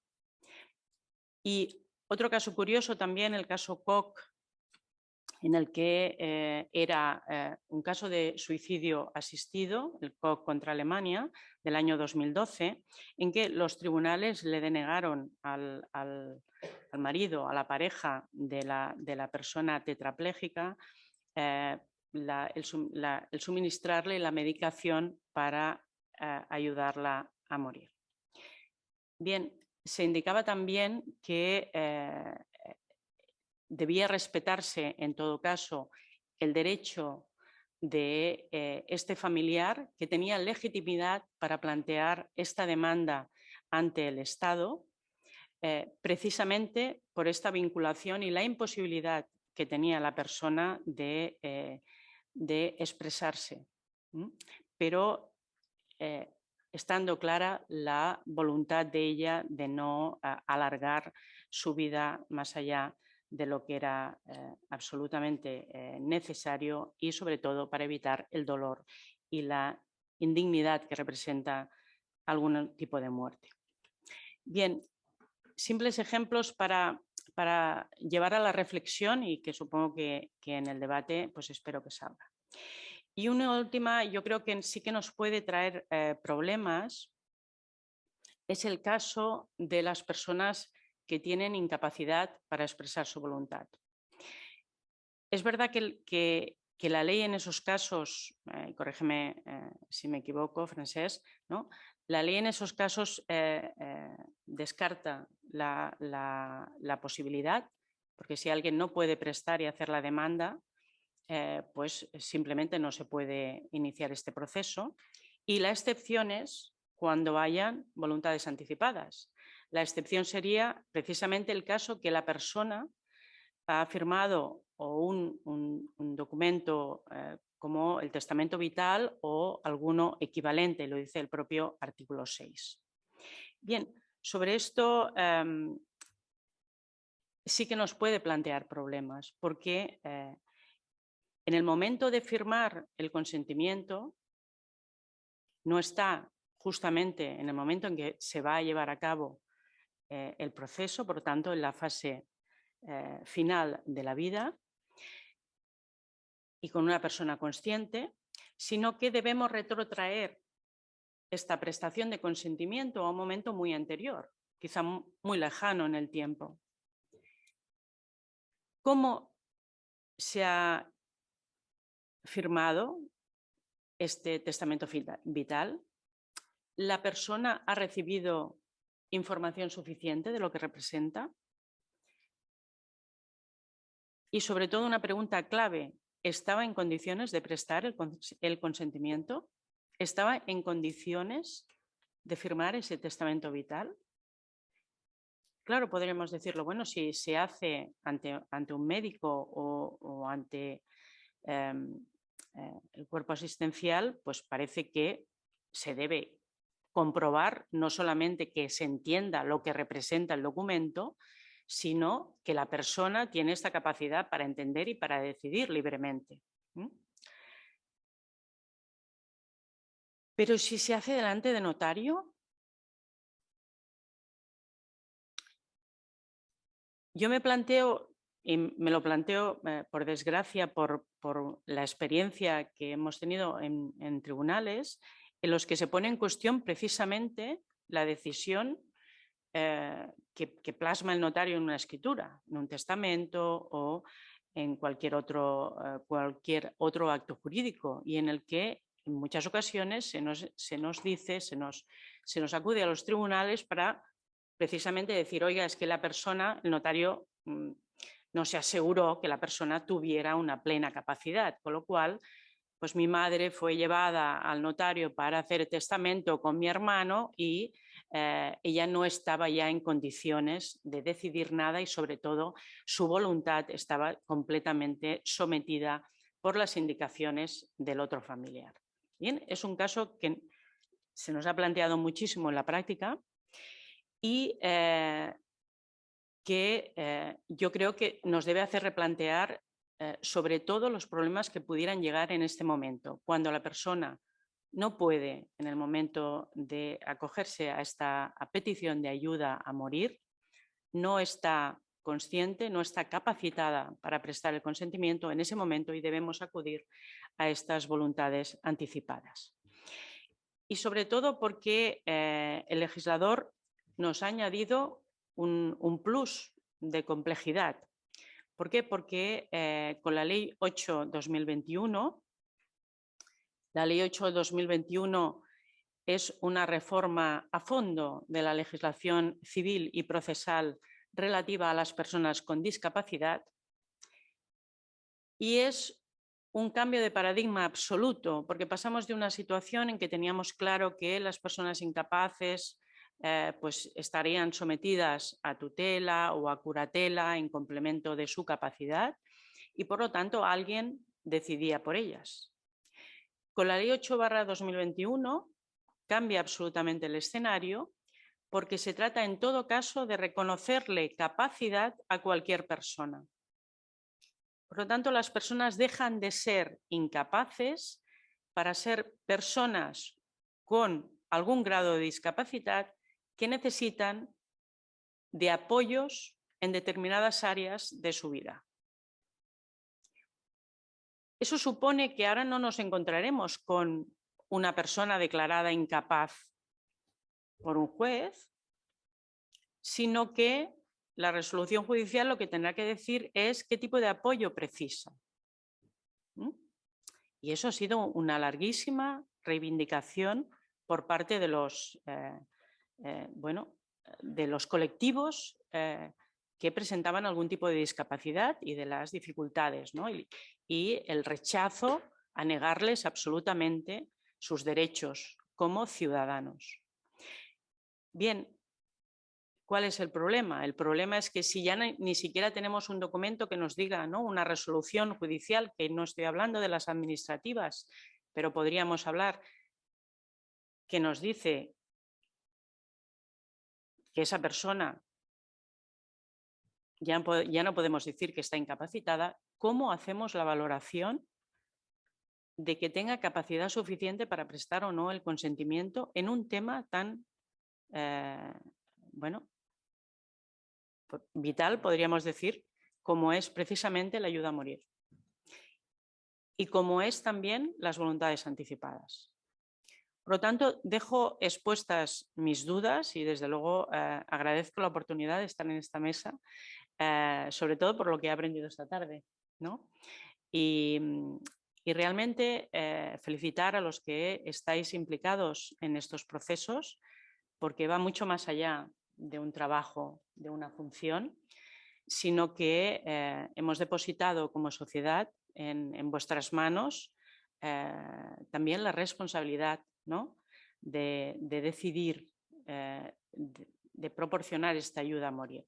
Yo no tengo respuesta respecto al médico responsable, o sea que, como digo, tengo más dudas que certezas en este ámbito y agradezco en todo caso la oportunidad que se me ha dado de expresarlas. Gracias.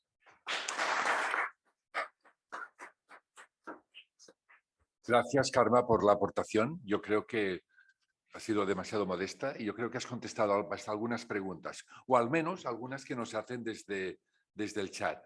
Ahora abriríamos entonces, estamos en el momento de las preguntas, entonces abriríamos un espacio para hacer preguntas en el auditorio que tenemos aquí, pero también hay preguntas en el chat y trataremos de resumirlas para que puedan ser contestadas. En primer lugar, creo que ofrecería la posibilidad de que desde la sala se puedan hacer alguna pregunta.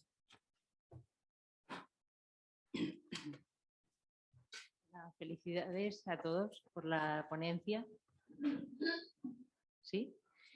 Y bueno, en referencia a lo que decía el doctor de que se ha tratado el tema como una prestación, claro, yo vengo de un sector que las prestaciones sé cómo funcionan y son meramente administrativas, con lo cual me ha chocado mucho el que se tratara esto. No lo sabía que se trataba como una prestación y creo que lo deja en un entorno muy frío, donde la persona y el paciente, claro, si no tienen las condiciones físicas para poder firmar todo esto y esperar un proceso de 40 días, ¿con cuánto plazo se puede pedir con anterioridad? No sé si me explico. Pero claro, igual que puede haber un testamento vital que deje tus últimas voluntades de que no quieres postergar tu vida en un caso de estar padeciendo dolor, tener que hacer una prestación con lo que ello significa a nivel burocrático y administrativo y esperar ese tiempo para morir, para tener una muerte digna, me parece muy frío, ¿no? No sé si... Bueno, voy a dar luego la palabra en relación con el procedimiento, pero cuando dice que es una prestación, estamos diciendo que es el reconocimiento de un derecho al que cualquier persona tiene la posibilidad de poder acceder. Queríamos decir esto, que es como acceder a un... Pero es un tema administrativo, ¿no? Que se tiene que pedir todo un tema administrativo, claro. Con unos informes, con unas autorizaciones. Bueno, claro, porque yo creo que Francesc lo va a explicar. Vamos a ver, en primer lugar es una prestación distinta a las demás, porque no es una prestación que pueda prescribir el médico, sino que tiene que solicitar el interesado. Eso ya le pone un punto diferencial. Claro, hay un punto de partida que decía yo en mi intervención, que es el hecho de la primera solicitud, que abre un trámite que ciertamente es un trámite administrativo. Intervienen una serie de elementos, el médico responsable, el médico consultor, la comisión de garantía, para al final acabar en una resolución autorizando o no el acceso a esta prestación. Ciertamente, a mi modo de ver, lo criticaba antes de la ley y con mi experiencia práctica en la comisión lo corroboro, es excesivamente rígido y burocrático el procedimiento que hay, porque quien ya ha tomado la decisión de hágase ya, esperar 40, 50, 60 días es una eternidad, ¿no? Pero bueno, en principio es una prestación de la cartera de servicios, está incluida en la cartera de servicios del Sistema Nacional de la Salud y además está reconocida como un derecho individual, ¿no? Que muchos discuten si esto es un derecho nuevo o es la renuncia de un derecho que es el derecho a la vida, pero esto sería otra discusión. Vale, claro, pero entonces en esos 40 días, no sé, me imagino un cáncer, me diagnostican un cáncer y me dicen que tengo un año de vida. ¿Vale? ¿La tengo que hacer 40 días antes de que yo vea que ya estoy muy mal o la puedo pedir ahora sabiendo que me queda un año de vida?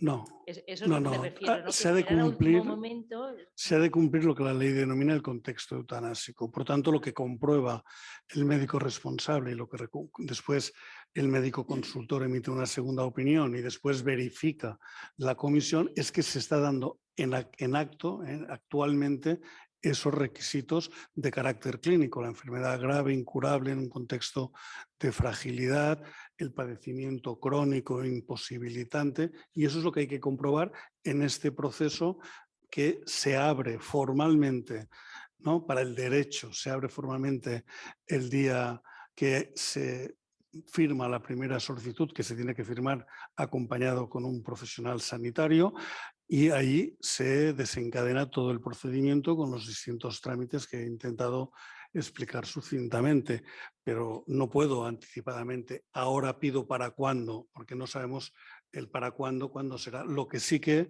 apuntaba a Carmeguil es que cuando hay documento de voluntades anticipadas, sí que posiblemente ese documento, que es esa expresión de voluntad, es muy anterior en el tiempo, pero cuando entra en juego es cuando o el médico responsable o el representante nombrado en ese documento o cualquier familiar que tiene conocimiento de su existencia activa el procedimiento porque dice, ahora esta persona incapacitada de hecho que hace X meses o años otorgó un documento de instrucciones previas, ¿no? Ahora se encuentra en ese contexto eutanásico que le permite acceder a la prestación.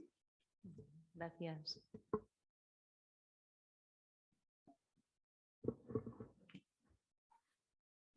Varias preguntas. Si el paciente no tiene familia o la única familia que tiene es una pareja de hecho, ¿esto plantea algún tipo de problema especial? Esto sería una pregunta. Otra sería en relación si cuando el paciente solicita que se haga pues este final de vida, si también hay un planteamiento sobre estudio neuropatológico de su proceso. Es decir, que realmente pienso que es un tema interesante y aparte él lo puede solicitar. Luego un tema que se me plantea es el que se suicida muchas veces se mata él mismo, ¿no? Luego realmente entre eutanasia y suicidio y la familia los planteamientos son un poco complicados, ¿no? Porque eutanasia hay preparación, hay reflexión, y en suicidio, en la familia, hay realmente una sorpresa. Y hay unos sentimientos luego de culpa posteriores y un duelo que es muy distinto. ¿Cómo se tiene que trabajar el duelo después de la eutanasia? Esta sería otra de las preguntas. Se ha hablado yo mucho de la demencia avanzada, que no tiene capacidad de decidir. Los temas de la juez han sido muy interesantes, los vemos casi cada día, es una pena. Y pienso que realmente los notarios a veces fallan. Esto está clarísimo. Y una pregunta última que querría saber es decir, las voluntades anticipadas las tenemos planteadas ya cuando nos vamos haciendo mayores, pero por desgracia hay mucha gente joven o adultos muy jóvenes que tienen un daño cerebral o brusco y quedan en situación de coma o estado vegetativo. Y en este caso, ¿cómo se plantea la eutanasia?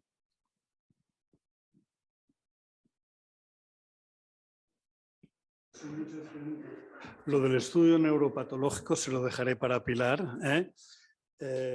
Bueno, si no tiene familia o una pareja de hecho, eso no supone ningún problema especial porque o el médico o el equipo profesional que atiende habitualmente a esta persona o cualquier persona que considere que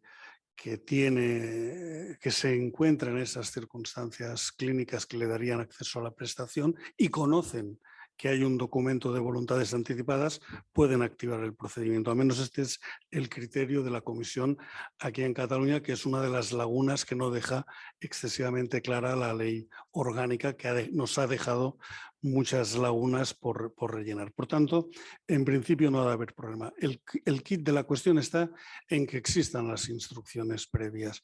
Por tanto, esa última pregunta del muchacho joven que no ha dado instrucciones previas, pues no tiene posibilidad de acceder legalmente a la eutanasia porque no hay una expresión de voluntad en el momento porque no la puede prestar, ni anticipadamente porque no lo ha hecho. Y por tanto, tiene absolutamente, sintiéndolo mucho, vetada la posibilidad de acceso a esta prestación. Y entre la eutanasia y el suicidio, de hecho, la eutanasia en nuestra ley tiene dos modalidades. Una, que es la eutanasia propiamente dicha, que es cuando el profesional administra directamente el fármaco para producir la muerte, y la otra es cuando el profesional coopera con la persona que se autoadministra él mismo el producto para producirse la muerte. De los 115 casos solamente nos hemos encontrado con un caso de autoadministración, que sería una forma, digamos, de suicidio, aunque hay mucha gente que no le gusta que a eso le llamemos suicidio asistido, porque sería lo que en el campo de la bioética llamaríamos, ¿no? Yo, con un médico que me ha prescrito, después de haber sido autorizada la prestación, opto por la modalidad de ser uno mismo quien se lo administra. Claro, el tema del duelo, eso escapa a la competencia de lo que es la comisión. O sea, la comisión acaba su trabajo con la verificación y, en su caso, la autorización o la resolución de las reclamaciones que se puedan plantear, y después con una segunda verificación, porque así en España somos más papistas que el Papa y verificamos antes y verificamos después. Y ahí se acaba nuestro... Y es una de las cosas que nos ha llevado a reflexionar en el seno de la comisión. ¿Dónde queda todo eso, ¿no? Una vez hemos autorizado, hemos dicho sí, ¿no? ¿Quién se encarga de ese seguimiento? Desde luego no está en nuestro ámbito competencial, y eso tendría que ser desde el propio sistema de salud, que se arbitraran medidas para ese acompañamiento, o de servicios sociales, para que se arbitraran medidas para el acompañamiento al duelo, que no está previsto en el ámbito de la ley y de las funciones de la comisión. Y la neuropatología... Sí, para continuar con el tema del duelo, y sí, como dice Francesc, sí que desde el momento en que se plantea en los equipos asistenciales el proceso, como tenemos una tradición bastante larga sobre la atención paliativa, y esto es un elemento que siempre se ha contemplado, los equipos en general ya se activan en esta línea, ¿eh? Y muchas veces el tema está en cuándo entramos para acompañar en el duelo. ¿Por qué? Pues porque lo que decíamos, quizás la persona está esperando a no tener que vivir con la familia esto y tenemos que esperarnos después. Pero los equipos que están interviniendo están alerta y procuran siempre hacer el seguimiento como sería en cualquier otra condición de muerte, ¿eh? Sea por paliación o por otro tipo, ¿de acuerdo? Y respecto al tema del estudio neuropatológico, ¿te referías en algún contexto en concreto? Son pacientes muchas veces vegetativos, Sí. han planteado seguimiento y diagnóstico difícil, Sí. y que luego no termina con ellos, sino que puede haber una información Claro. para sus familias en un futuro, ¿no? Es un hecho de solidaridad con Sí. el resto. Sí que es cierto que ha habido bastantes casos con enfermedades neurológicas progresivas, y en estos casos hay este estudio post-mortem, entiendo, sí que hay una expresa, diríamos, predisposición a ser donantes de tejidos para poder estudiarlo. No en todos los casos, no puedo decir en cuántos casos ni cuántos, si en todos han sido, pero sí que existe esta opción y se está ejercitando, porque ya hay una gran, diríamos, sensibilidad por parte de esta persona de tener esta enfermedad y pensar que puede o bien ayudar a la ciencia o a su propia familia. No es algo que esté instaurado sistemáticamente, pero existe esta posibilidad. Es que una de las decisiones que toman cuando se han autorizado la prestación son, una es la modalidad, si eutanasia o suicidio asistido, la otra es el lugar, la otra es quien le acompaña, y la otra si quiere ser donante de órganos o tejidos. Y son las decisiones últimas, una vez autorizada la prestación, que se le piden. Y es en ese momento, si no lo ha hecho con anterioridad, donde puede procederse a esa donación. Yo solo complementar el supuesto que has comentado del joven que no ha previsto, evidentemente, que la muerte le pudiera llegar y no ha hecho ninguna previsión de voluntades anticipadas. Sería el supuesto que he comentado del el consentimiento, pero por representación, que es donde examinando jurisprudencia de los últimos años, hemos tenido pues siempre ese enfrentamiento de decir, los padres o no están de acuerdo con qué decisión tomar, unos sí, otros no. Y curiosamente, leí ayer una sentencia de un paciente que se había precipitado de un cuarto piso y tenía un traumatismo craneoencefálico grave. Y el consentimiento no fue porque se recuperó, tenía 30 años, se recuperó, pero el consentimiento fue pedido por los médicos y además en Sabadell, fue pedido por los médicos para un tratamiento experimental o para participar en algún ensayo clínico, ¿no? Y tanto el padre como el hermano accedieron a él y recuperada la plena conciencia, el paciente demandó considerando que ese ensayo clínico le había producido una serie de secuelas y que eran culpa de... Y bueno, me pareció un caso interesante, que es precisamente porque hay muchísimos de este consentimiento por representación de los familiares en caso de que la persona no pueda prestarlo por sí mismo. De todas maneras, hay que precisar, en eutanasia no cabe el consentimiento por representación ni por sustitución, aunque pueda tener un cierto fundamento similar al rechazo a tratamientos, a la limitación o a la adecuación del esfuerzo terapéutico, a la sedación terminal, etcétera. Todo eso son tratamientos que son buenas prácticas que puede prescribir el médico, y que en el caso de que haya ese conflicto, pues puede entrar esa solución del consentimiento por representación. La ley orgánica no permite, no cabe esa posibilidad de ninguna de las maneras cuando se trata de la eutanasia, porque recordemos, ¿no? La sedación terminal tiene una finalidad que es el confort, aunque eventualmente acorte la vida, ¿no? Y la eutanasia es la causación directa de la muerte. Y si no se cumplen con los requisitos de la ley orgánica, entonces estamos todavía en el 143 del Código Penal y continúa siendo un delito con pena atenuada, pero continúa siendo un delito como hasta que entró en vigor la ley. ¿Más preguntas? Entonces recojo al hilo de lo que estamos mencionando algunas cosas que creo que son reiteradas, pero que aparecen en el chat, ¿no? Que es la situación de los menores, de los trastornos mentales severos, de las discapacidades intelectuales, de las demencias. Aunque ya habéis dicho cosas que pueden dar pie a la respuesta, ¿cómo se deberían tratar estas situaciones en esos casos específicos?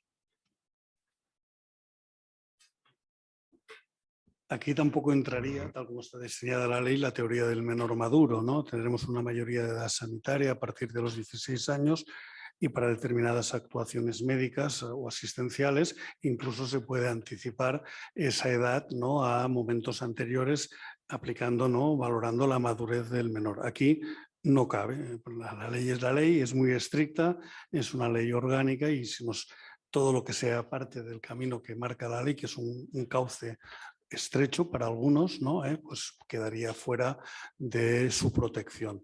Por tanto, los menores no, porque un requisito es tener mayoría de edad y no es la mayoría de edad sanitaria, sino la civil, que son 18 años. Por tanto, los padres no pueden solicitarlo, ni los tutores, que ahora ya no lo sabrás, pero sí, los menores sí que continuará habiendo tutela con los menores, bueno, pues no se puede pedir.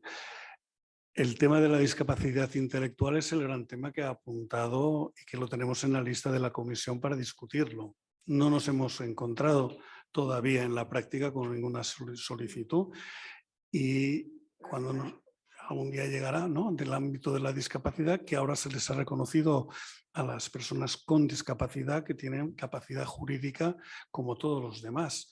Ya ha desaparecido aquello de la capacidad de obrar, ¿no? Aquí todos tenemos capacidad jurídica, lo que unos necesitan algo de soporte en el ejercicio de esa capacidad jurídica. Bueno, es uno de los grandes temas. La ley recoge que en dos apartados de la ley habla de los discapacitados, un apartado para que se facilite los elementos de comprensión necesarios y otro que es una línea muy, ahora no la encuentro, pero es una sola línea, pero que los menciona. Por tanto, la ley ya prevé que la persona con discapacidad pueda acceder a la prestación. Ahora, los requisitos para el otorgamiento del consentimiento y el grado de discapacidad, todo eso será lo que no está resuelto en la ley y tendremos que resolver cuando tengamos asuntos prácticos. Y el tema del trastorno mental, anunciarles que tenemos un grupo específico de trabajo para hablar de los problemas de salud mental, porque sí que nos hemos encontrado con peticiones derivadas de un sufrimiento psíquico fruto de un trastorno mental. Y la comisión, que pues por suerte o por desgracia no tenemos ningún psiquiatra, nos hemos tenido que agenciar un psiquiatra de cabecera para que nos asesore en el caso concreto, porque tenemos un psicólogo, pero evidentemente la enjundia del tema y por cierto me parece que acabamos denegando en este caso la prestación, pero son supuestos que no están nada claros en la ley, que dependerán mucho de la casuística y que establecer un criterio general es muy difícil. Para el menor de edad sí. O sea, o tienes 18 años o no puedes. Vale, y dos preguntas finales. Una es muy específica y otra más general. La específica dice, hay centros religiosos donde no se aplica la eutanasia. ¿Qué pasa si se da un caso y los profesionales no son objetores?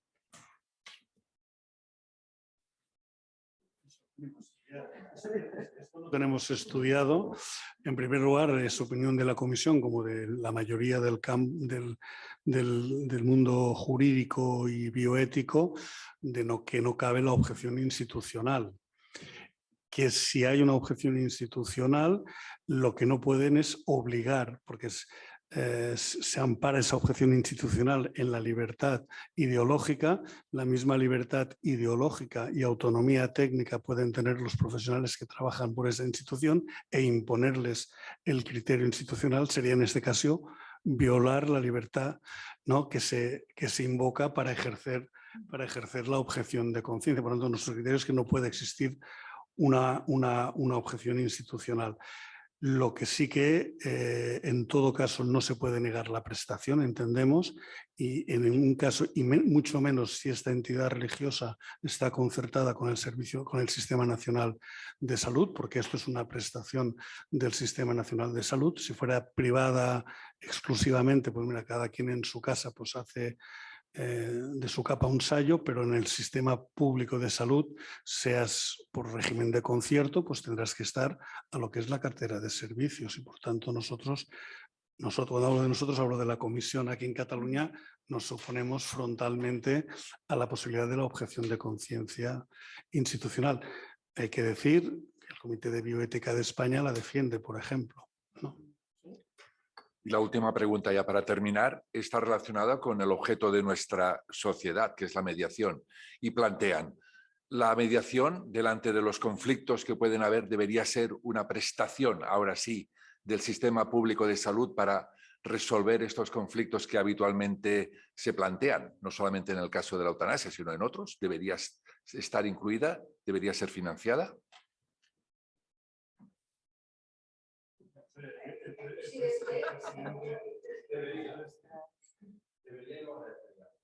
Seguramente es una pregunta retórica, ¿no? Pero yo creo que vale la pena, ¿no?, aprovechar el momento para dar un impulso a esta herramienta que ha de permitir mejorar, ¿no?, el clima relacional y solventar conflictos. Muy bien. Yo creo, sin duda, que no solamente es una necesidad la existencia, sino que evitaría ulteriores escaladas de conflictos, bien sea dentro de la propia organización como después entre los profesionales y los pacientes o los familiares, y tener instrumentos dentro de la propia organización de mediación y de resolución alternativa de conflictos, pues desde luego evitaría después lo que suponen los procedimientos judiciales que normalmente no satisfacen a nadie, como hemos dicho en muchas ocasiones, y esencialmente en temas vinculados tan sensibles como es la salud. Bueno, pues con esto muchísimas gracias a todos, Carme, Francesc, Carme, Pilar, Maite, Raquel, todos los que nos habéis acompañado en la sala, todos los que nos veis desde no sé dónde. Decir que este vídeo va a quedar grabado y va a ser expuesto en el canal de YouTube de la Societat Catalana de Mediació en Salut. Y con esto damos por terminado este webinar. Gracias a todos.